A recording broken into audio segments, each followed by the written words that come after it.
మాట మీద నిలబడడం అవసరం. మందిరంలో ఒక మాట, బయటకు వెళ్తే ఒక మాట, మార్కెట్లోకి వెళ్తే ఒక మాట, అవకాశాన్ని బట్టి మాట్లాడే మాటలు కాదు, అవసర విలువలు కాదు మనం మార్చేయడానికి. ఈ మాట అవునంటే అవును, కాదంటే కాదన్నట్లుగా ఉండాలి. ఒకవేళ నష్టం వచ్చినా పర్వాలేదు, మాట మీద నిలబడడం నేర్చుకోనండి. ఒకవేళ నువ్వు చేసిన తప్పని తెలియపరిచినప్పుడు, నీ మనసాక్షిని గద్దించినప్పుడు వెంటనే దేవుని సభలో ఒప్పుకోనండి, సరి చేసుకోనండి. అదే యేసుప్రభు చెప్తాడు మార్కు 11:24-25 వచనాల్లో, నీవు బలిపీఠం మీద బలి అర్పిస్తున్నప్పుడు నీ శత్రువు ఒకవేళ గుర్తుకొస్తే, నీవు అతనితో వివాదం పడేది గుర్తుకొస్తే, వెంటనే నీవు ఒక బలిపీఠం మీద బలి అర్పించడం మానివేసి వెళ్ళి ఆ వ్యక్తి మీద సమాధానపడి అతన్ని క్షమించి సమాధానపడి అప్పుడు వచ్చి నువ్వు బలి అర్పించు. అది దేవునికి ఇష్టం. ఆ ప్రార్థన దేవుడు వింటాడు అన్నాడు. హల్లెలూయా. ఇంకా మాట తప్పు వారిని దేవుడు ఏం చేస్తాడంట? నశింపజేస్తాడు. ప్రకటన గ్రంథం 22:15 అంటే వెలుపట అబద్ధములు జరిగించే వారందరూ ఎక్కడ ఉంటారంట? అబద్ధములు జరిగించే వాళ్ళందరూ వెలుపట. వెలుపట అంటే ఎక్కడ? నరకములు. ఎక్కడ? బయట అంటే ఎక్కడ? దేవుని రాజ్యానికి వెళ్ళకుండా బయట ఉండిపోతాయి. ఇంకా వివరంగా చెప్పాలంటే 21:8 చూడండి, ప్రకటన గ్రంథంలోనే రాశాడు. ప్రకటన గ్రంథం 21:8 అగ్ని గంధకములో మండు గుండములో పాలు పొందుదురు, ఏ రెండవ మరణం. హల్లెలూయా. చూసారు అభివృద్ధులందరూ అగ్ని గంధకములలో మండు గుండములో పాలు పొందుదురు, ఇది రెండవ మరణం. అబద్ధం. చాలాసార్లు ఏం చేస్తామంటే అబద్ధం అంటే సారీ అండి, చిన్న సింపుల్ గా చెప్పేస్తున్నారు కొంతమంది. అలాగే సారీ అయిపోయింది. కానీ బైబిల్ ఏం చెప్తుంది? పరలోకానికి బయట ఉంటావు, అగ్నిగుండాల్లో పడతావు, నరకానికి పోతావు అంటే అబద్ధం. ఎంత భయంకరమ ఆలోచన చేయండి. మాట అన్నది నెరవేర్చకపోవడం అబద్ధం అని, ఆ మాట నెరవేర్చకపోతే ఎంత ప్రమాదమో, ఎంత విషాదమో, ఎంత ఘోరముగా శిక్ష ఉండబోతుందో దేవుని లేఖనం చాలా స్పష్టంగా రాయబడుతుంది ప్రియ దేవుడా. అంతేకాదు సామెత గ్రంథం 22:22 సామెతలు 12:22 అబద్ధమాడు పెదవులు యెహోవాకు హేయములు, సత్యవర్తనులు ఆయనకి ఇష్టంలో దేవునికి స్తోత్రం. అబద్ధమాడే పెదవులు అంటే దేవునికి హేయం, దేవునికి ఇష్టం ఉండదు. కనుక ఆయన అబద్ధమాడేవాడు కాదు. మనం వాకు నుంచి తప్పించబడ్డాం, వాకు నుంచి ఏర్పరచబడ్డాం, వాకులో నుంచి ప్రభు మనం పీల్చుకుని కడిగి పరిశుద్ధంగా చేశాడు, దేవుని రాజ్యానికి వారసులుగా చేశాడు. లోకంలో ఉన్నట్లుగా మనం లోకంలో సంబంధులుగా ఉండక లోకులను మనలో నెరవేర్చుకొనొచ్చు. దేవునికి బాధ కలిగించే వారిగా మనం ఉండకూడదు. దేవుడి ద్వారా దేవుని బాధ పెట్టే వారిగా మనం ఉండకూడదు. దేవుని మాట ఎలాగైతే ఆయన సమర్థుడిగా ఉన్నాడో, ఆయన మాట అవునంటే అవును, కాదంటే కాదన్నట్టుగా ఉందో, మనం కూడా మన మాట అవునంటే అవును, కాదంటే కాదన్నట్టుగా ఉండాలి. మనుషులు చూసి మాట్లాడడం ఏదైనా ధనవంతుల దగ్గర ఒకలాగా, పేదవాళ్ళ దగ్గర ఒకలాగా, వేరే దగ్గర ఇంకొకలాగా మాట్లాడలేదు. 5 మందిలో ఎలా మాట్లాడాడో మార్కెట్లో అలాగే మాట్లాడాడు, మీటింగ్ ఎలా మాట్లాడాడో ఆయన ఒంటరిగా ఉన్నప్పుడు శిష్యులతో కూడా అలాగే మాట్లాడాడు. ఎక్కడ మాట మార్చని సత్యమైన దేవుడిగా యేసు ప్రభువు మనం చూడగలుగుతున్నాం. హల్లెలూయా. ఆయన అనుసరిస్తున్న దేవుని బిడ్డలకు కూడా మాట నిలబెట్టుకోవడానికి ప్రయత్నం చేయాలి. అది తప్పని తెలుస్తున్నప్పుడు తప్పకుండా దేవుని సన్నిధిలో క్షమాపణ అడిగి దేవుని దగ్గర సరి చేసుకుంటూ ముందుకు సాగడం అవసరమో. కనుక దేవుని సన్నిధిలో మన మాట తప్పడం వలన ఏం చేయబడుతున్నాం? దేవుని రాజ్యానికి వారసులు కాకుండా పోతున్నాం. నరకానికి వెళ్ళవలసి వస్తుంది, పరలోకానికి దూరం అయిపోవలసి వస్తుంది. ఆ తర్వాత దేవునికి అసహ్యం అయిపోతున్నాం, దేవునికి ఇష్టం లేని వారం అయిపోతున్నాం, సత్యానికి దూరం అయిపోతున్నాం. దేవుని ప్రేమ మనలో ఉండదు. తర్వాత సాతాను సంబంధాలు, సాతాను కుమారులుగా అయిపోతున్నాం. అంత ప్రమాదం ఉండే. చిన్న మాటే కదా, సారీ అని చెప్పేద్దాంలే అనుకుని చిన్నదిగా అనుకోవద్దు. అబద్ధము, మాట తప్పుడా చాలా పెద్దది ప్రమాదం అని దేవుని లేఖనము చెబుతా ఉంది. ఓకే, ఇప్పుడు మాట నిలబెట్టుకున్నాం అనుకో, మనకు వచ్చే ఆశీర్వాదాలు ఏంటి? అందుకే యోహాను సువార్త 8వ అధ్యాయము 32వ వచనంలో యేసు ప్రభు ఏమన్నాడో తెలిసిన సత్యము మిమ్ములను స్వతంత్రులుగా చేయును. హల్లెలూయా హల్లెలూయా. సత్యము నిజం యథార్థత ఎప్పుడు కూడా మనిషి ఏం చేస్తుందంట? స్వతంత్రంగా చేస్తుంది. అబద్ధం ఆడేవాడు ఇప్పుడు మాట తప్పిపోయినా ఆదాము దేవునికి ఎదురుకుండా రాగలిగాడా? చెప్పండి. చెట్టు చాటు తాకోవలసిన పరిస్థితి వచ్చింది. మరి మాట నెరవేర్చిన వాడు అంతకు ముందు వరకు అబద్ధము లేదు, సాతాను మాట వినలేదు, అవ్వ మాట వినలేదు, దేవునికి ఎదురుకుంటా వచ్చేవాడు. అది కాదు కూడా ఎదురు వచ్చిన రాయబడింది చల్ల పోటుని దేవుడు ఆదామంట చక్కగా ఏదేదో వాళ్ళలో తిరిగేవారట. ఎప్పుడైతే అతనిలో దేవుడు చేయదన్నది చేశాడో వెంటనే దాక్కోవడం మొదలు పెట్టాడు. మాట్లాడడానికి భయపడుతున్నాడు. చెట్టు చాటు నుండి మాట్లాడాడు తప్ప ఎదురుగా రాలేకపోయాడు. ఇక మరలా దేవుడిని చూడలేకపోయాడు. ఎంత భయంకరం! దేవుడు ఏదైనా వనవని బయటికి ఎట్టి వేసాడు. చచ్చిపోయే వరకు దేవుడితో మాట్లాడలేదు. దేవుడే మాట్లాడలేదు. ఆదాము మాట్లాడలేదు. దేవుడు మాట్లాడలేదు. అంత భయంకరంగా మారిపోయింది. ఆజ్ఞాతి క్రమమే పాపం.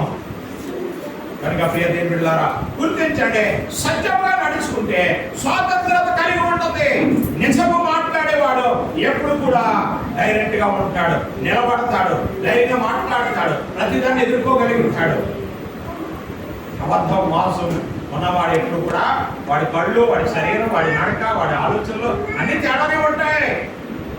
కనుక మాట ఇచ్చి నెరవేర్చి వారు స్వతంత్రంగా ఉండగలరు. సామెత గ్రంథం 12వ అధ్యాయము 19వ వచనం చూడండి. నిత్యము స్థిరమై ఉండును.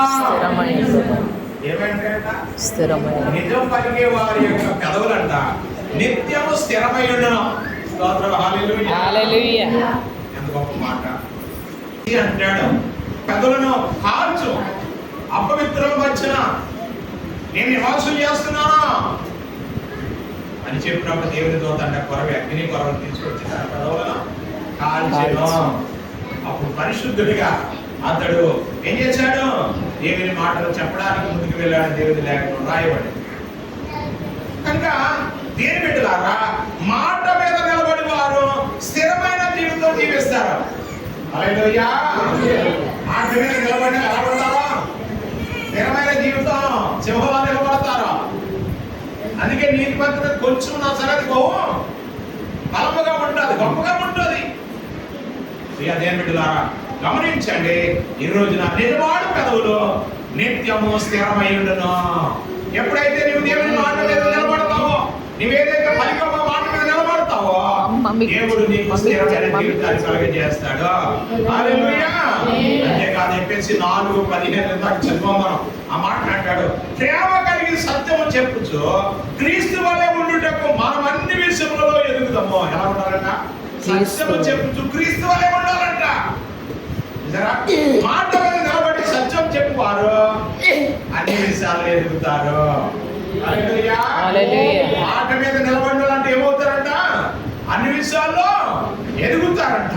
మాట మీద నిలబడాలంట స్థిరమైన జీవితం కలిగి ఉంటారంట. మాట మీద నిలబడే వాళ్ళంట స్వతంత్రంగా ఉంటారంట. 4:25 అలా మాట్లాడాలంట సత్యమే మాట్లాడాలి. కీర్తన గ్రంథం అంటది పొరివాంత అందరూ అబద్ధములు ఆడుదు అంటాడు. పొరివాంత అందరూ అబద్ధములు ఆడు. ఎన్ని ఎకరాలు అయిందమ్మా? 150 ఎకరాలు అయిందనుకో. 100 ఎకరాలు అయింది. 100 బత్తాలు అయిందంట. ఎన్ని బత్తాలు అయిందంటే 150 బత్తాలు అయిందనుకోండి. ఎంత చెప్తారు? 150 చెప్తారా? 100 బత్తాలు అయింది. అందులో కట్టింది అయిపోయింది. నిజం చెప్పరు చాలా మంది. నేను బిడ్డలారా ఉన్నది ఉన్నట్లుగా మాట్లాడడం నేర్చుకుందాం.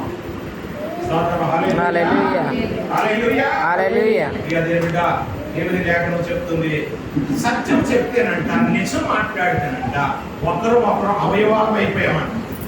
మన అవయవాలు అన్ని కూడా ఎవరంటే యేసు ప్రభువు లేఖనం చెప్తాం. మన అవయవాలని యేసు ప్రభు. మనం ఒకరితో ఒకరము నిజం మాట్లాడుకుంటే మన అవయవాలని ఒకటైపోయి అంటే క్రీస్తులో శరీరం అయిపోయాం. అబద్ధం ఆడితే సాతాను సముద్రం అయిపోతాం. జాగ్రత్త. అది ఇక్కడ అంటాడు, సత్యము చెప్పువాడు ఒక్కడు అవయములుగా ఉండగలరు, అనగా ఎప్పుడు కలిసి ఉండగలరు. ప్రియ దేవుని బిడ్డలారా, దేవుని మాట మన నోట ఉండాలి, దేవుని భయం మన నోట ఉండాలి. నిజం పలకడానికే ప్రయత్నం చేద్దాం. అబద్ధం అనేది ప్రమాదకరం. కనుక ఉన్నంతలో మాట్లాడు, తప్పు లేదు. ఏది నష్టం వచ్చేదో, ఎవరు ఏదనుకుంటారు, ఏదో మోసం చేస్తారు, అవసరం లేదు. దేవుడు వారి నోరు మోయించగలడు. నిజంగా ఉన్న వాడికి ఎన్ని ఆపదలు వచ్చినా దేవుడు వారి పక్షంగా నిలబడతాడు. అర్థమవుతుందా? ఇజ్రాయెల్ దేశం చాలా చిన్న దేశం. ఇజ్రాయెల్ దేశం యుద్ధం జరుగుతుంది కదా. ఇజ్రాయెల్ దేశం ఇరాన్లో చాలా పెద్ద దేశం. మీరు మ్యాప్లో చూడవచ్చు ఎంత కనబడుతుంది. ఇజ్రాయెల్ దేశంలో ఎంత కనబడుతుంది చూస్తే. అలాంటి ఇరాన్ని ఇజ్రాయెల్ దేశం ఏం చేస్తుంది తెలిసే కడగడాడం చేస్తుంది. హల్లెలూయా. దేవుడు వాగ్దానం చేస్తాడు. దేవుడు వాగ్దానం చేసిన దేశం. అర్థమవుతుందా? అందుకే యెరూషలేము క్షేమం కొరకు ప్రార్థన చేయడం లేకుండా చెప్తా ఉంటాం. యెరూషలేము వారికి ఉన్న జ్ఞానం, వారికి ఉన్న టెక్నాలజీ ఎక్కడ కనపడదు. ఏ దేశంలో ఉండదో, అమెరికాలో కూడా ఉండదో. గమనించండి, అంత బలమైన దేశంగా ఉండడానికి కారణం వారి టెక్నాలజీ కాదు, వారి బాబులు కాదు, వారి యొక్క ఆశల అంతస్తులు కాదు, వారి పక్షం ఉన్న దేవుడు. ఎంత టెక్నాలజీ ఉన్నా, ఎంత కంప్యూటర్ సిస్టమ్ అయినా సరే, వారి పక్షాల దేవుడు నిలబడి జయాన్నిస్తూ ఉంటాడు. రహస్యమైన దేవుడు రహస్యంగా వారికి బలమైన శక్తిగా నిలబడి ప్రతి దేశం మీద జయిస్తానే ఉంటాడు. రోజు రాబోతుంది, అన్ని దేశాలు ఏకమైపోతాయి. ఒక రోజు రాబోతుంది, ఇజ్రాయెల్ ఒకటే ఒక దేశం నిలబడుతుంది. తెలిసిన చిన్న దేశమైనా ఇజ్రాయెల్ ఒక పక్క నిలబడుతుంది, ప్రపంచం అంతా పక్క నిలబడుతుంది. అయినను ఇజ్రాయెల్కే జయం వస్తుంది. ఎందుకంటే వాగ్దానం చేయబడిన దేశం.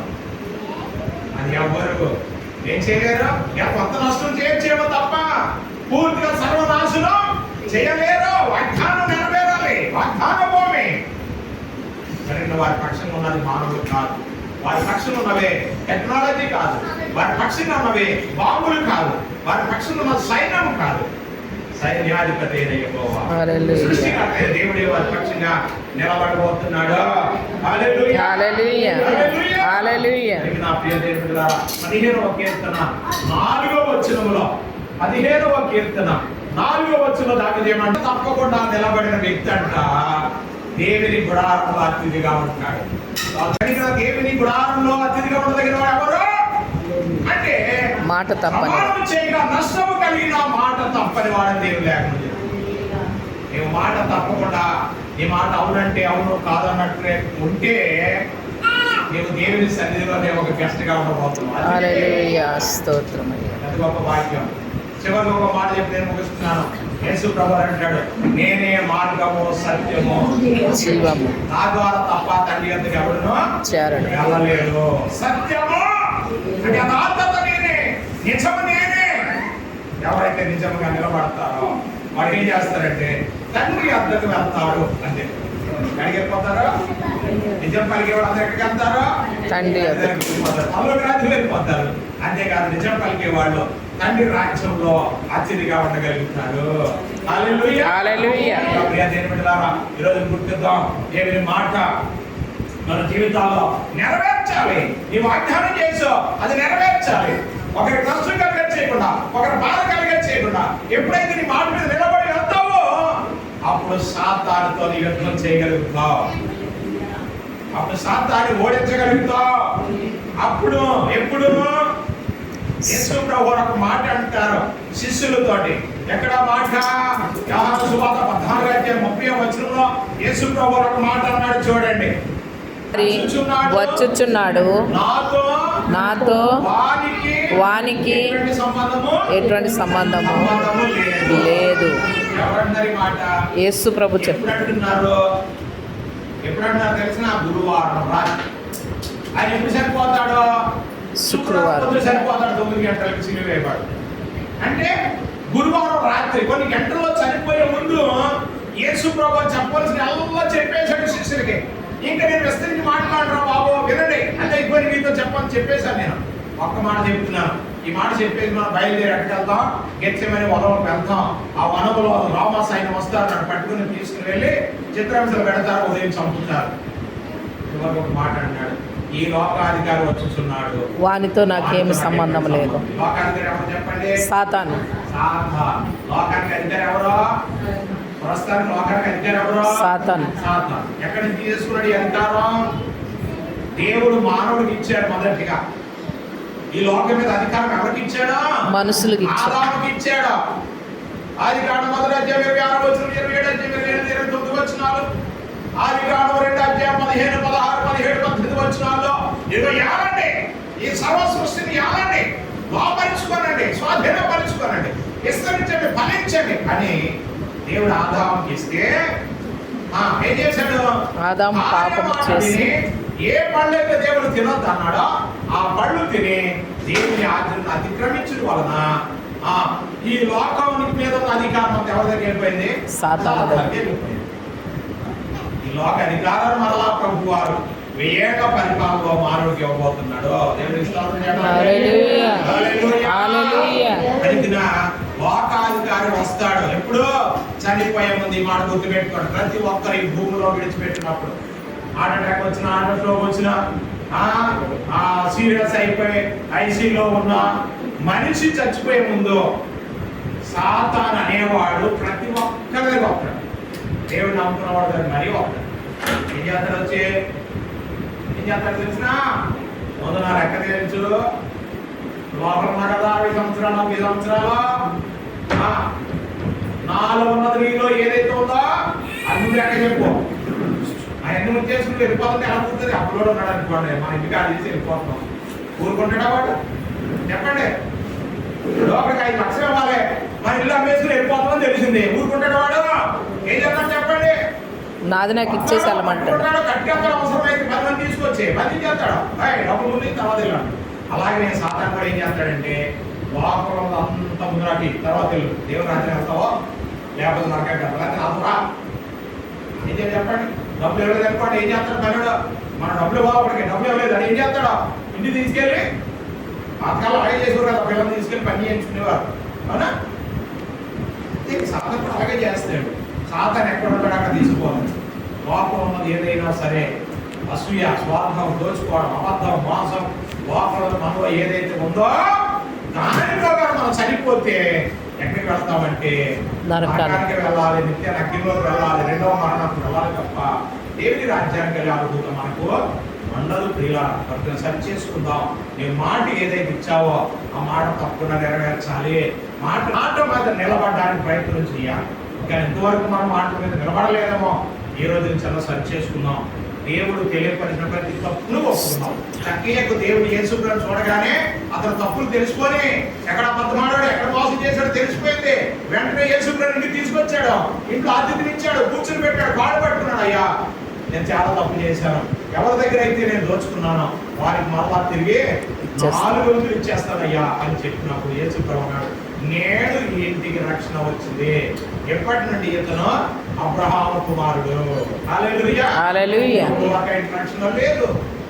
దాన ధర్మాలు చేసినా మోసం పెట్టుకుని మనం చేసేది ఎప్పుడు పరలోక రాజ్యం తీసుకెళ్ళదు. మనం సరి చేసుకుందాం. అబద్ధం ఉంటే నరకానికి వెళ్తాం, నిజంగా నిలిస్తే పరలోకి వెళ్తాం. కళ్ళు పెట్టి ప్రార్థన చేద్దాం. కళ్ళు పెట్టి